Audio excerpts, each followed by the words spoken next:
তো আজকে হচ্ছে শ্রাবণ মাসের ফার্স্ট সোমবার। তো কালকে রাতবেলায় মাকে বলছিলাম ফুল বেলপাতা এনে রাখতে, তো মা এনেছিল, বাট মা নিজে নিজেই পুজো দিয়ে দিয়েছে। আর কি করব, আমি তারপরে একটু বেলা করে উঠেছি ঘুম থেকে। উঠে আর কিছু খাওয়া দাওয়া করিনি, পুরো উপোসই ছিলাম। তো দাদা একটু বেরিয়েছিল, পরে দাদাকে বললাম একটু আমাকে ফুল বেলপাতা এগুলো এনে দে, মিষ্টি, তারপরে ঘি মধু যা যা লাগে।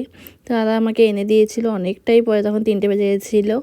তো তারপরে বাবাকে পুজো দিলাম একদম মনের মতো করে, জল ঢাললাম। আজকে দুধ মেশাইনি, ছিল না বলে দইও মেশাইনি, অনেক কিছু স্কিপ করে গেছে আর কি। যাই হোক, মোটামুটিভাবে পুজোটা দিলাম। তো এই হচ্ছে, দেখো কি সুন্দর লাগে আমার বাবাকে। তো হাতে সবুজ চুড়িও পরেছিলাম, অ্যান্ড আমার নাইটি কালারটাও সবুজ ছিল।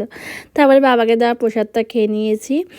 আর রান্না করেছিলাম ডালিয়া, সকালবেলায় রান্না করে গেছিলাম ডালিয়ার সাথে কাঁকরোল ভাজা। তারপরে খাওয়া দাওয়া করলাম। তো আজকের দিনটা তোমাদের সাথে এইভাবেই শেয়ার করলাম। টাটা।